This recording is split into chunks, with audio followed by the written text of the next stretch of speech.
अब ये बारादरी क्षेत्र में है, वहाँ पे भी गौ हत्या लगातार हो रही है। उसके बाद गौ रक्षकों को ही उत्पीड़न किया जा रहा है, उनके ऊपर एक फर्जी मुकदमा लगाने की बात कर रहे हैं। अगर गिरफ्तारी करने की बात है, हम यहाँ से गिरफ्तारी देने को तैयार है। हर गौ माता को जेल जाना पड़ेगा, हम तैयार है। हर बार फर्जी मुकदमा दी जाती है। हिंदुओं को मारा जा रहा है, हिंदुओं की हत्या हो रही है। चाहे होली हो, चाहे दिवाली हो, चाहे ईद हो, सब पे हिंदुओं की हत्या होती है। कितना हिंदू जाएगा? हिंदू जनसंख्या क्या है? रोज मर रहा है हिंदू। कहाँ जाएगा हिंदू? हिंदुस्तान में हिंदू सुरक्षित नहीं है। सारा बांग्लादेश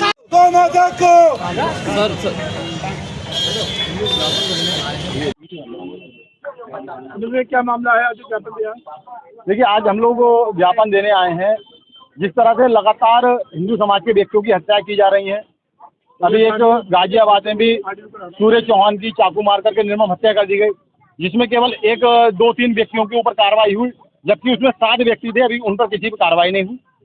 बरेली शहर के अंदर भी अभी कई प्रकार से गौ माता की निरंतर हत्या की जा रही है और गौ रक्षकों पर फर्जी मुकदमे करने की बात की जा रही है। अभी पिछली बार ईद के मौके पर इज्जत नगर क्षेत्र में बड़ी संख्या में गौवंश की हत्या की गई, जिसके अवशेष प्राप्त हुए, लेकिन वहाँ पर भी कोई उचित कार्रवाई नहीं हुई। जो वहाँ के इंस्पेक्टर साहब थे, उनका ट्रांसफर बारादरी क्षेत्र में हो गया। वहाँ पर भी ईद के मौके पर गौ माता की हत्या कर दी गई, अवशेष वहाँ प्राप्त हुए। एक जो उनके पेट में बच्चा था, उसका भी गला रेता पाया गया। इससे इनकी मानसिकता नजर आती है किस तरीके से ये हिंदू समाज से घृणा करते हैं। उसके बाद अभी प्रेमनगर क्षेत्र में भी एक बिलाल घोषी द्वारा ब्रिजेश मिश्रा के ऊपर जानलेवा हमला किया गया, जो चाकू उनके पेट में लगा, लेकिन उनकी जान बच सकी। लेकिन अभी तक प्रशासन की ओर से कठोर कानूनी कार्रवाई होती हुई नजर नहीं आ रही है, जिससे इनके हौसले पस्त हो। लगातार जिहादियों द्वारा गौ माता की हत्या की जा रही है, हिंदू समाज के व्यक्तियों पर हमला किया जा रहा है। हम लोग यहाँ शासन प्रशासन से मांग करने आए हैं कि इन दोषियों पे कड़ी से कड़ी कानूनी कार्रवाई की जाए, एवं जो दोषी हैं जिन्होंने हत्या की, लगातार हत्या कर रहे हैं या गौवंश की हत्या कर रहे हैं, उनके घर के ऊपर भी बुलडोजर की कार्रवाई की जाए। अन्यथा हिंदू समाज अपने स्तर से इन जिहादियों से और जो अपराधी हैं उनसे अपने स्तर से निपटेगा, क्योंकि गौ माता की हत्या किसी कीमत पर बर्दाश्त नहीं की जाएगी। और जो गौ रक्षकों के ऊपर फर्जी मुकदमे लादने की बात की जा रही है, अगर फर्जी मुकदमे लादे जाएंगे तो हम सब जेल जाने को तैयार हैं, लेकिन गौ माता की हत्या किसी कीमत पर बर्दाश्त नहीं की जाएगी। जय जय श्री राम, गौ माता की जय। बारादरी इंस्पेक्टर जो किसी अधिकारी का हाथ है, क्या मामला है?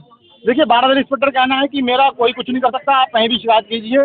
एक उच्च अधिकारी से मेरे रिश्तेदार हैं, उन्होंने नाम तो उनका नहीं बताया, लेकिन हम शासन प्रशासन को बता रहे हैं कि ऐसे व्यक्ति को जो समाज में वैमनस्य फैला रहा है, हिंदू संगठन या समाजी संगठनों से तालमेल बिठा के नहीं चल रहा है, उनके क्षेत्र में ही गौ हत्याएं क्यों होती हैं, इसकी जांच की जाए, उनकी संपत्ति की भी जांच की जाए। कहीं इनका ऐसा तो नहीं कि उस हत्या में इनका कहीं रोल नजर आ रहा है। इसमें तो कहा भी है उन्होंने। और एक वीडियो वायरल हो रही जिसमें उनकी जो जिस प्रकार से अभद्रता कर रहे हैं वो साफ नजर आ रहा है। मीडिया वाले साथी खड़ी है, मीडिया वालों से बदतमीजी बोले आ रही है। क्या मामला? मेरा नाम सोनू ठाकुर है। क्या कहना चाहते हैं? मैं ये कहना चाहता हूँ, जो आपको पता होगा कि कुछ दिन पहले जो 28 तारीख को ईद के मौके पर गौवंश मिला था, उस पर हम लोग जब पहुंचे थे मौके पर, तो बाहर जब पता चला तो जो बच्चा था उसका गला कटा हुआ था। उसकी शिकायत की गई, उसकी अगले दिन एप्लीकेशन भी दी हम लोगों ने जाके, मगर ना उस पर कोई मुकदमा लिखा गया, ना ही उस पर कोई जांच हुई, और अभी तक कोई रिपोर्ट आने की सूचना भी हमें नहीं दी गई है कि कोई जो रिपोर्ट आई है वो भी नहीं बताई गई है।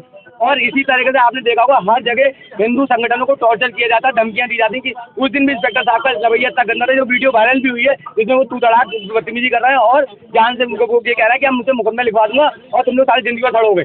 ये हिंदू संगठनों के नेताओं से और कार्यकर्ताओं से बर्ताव है।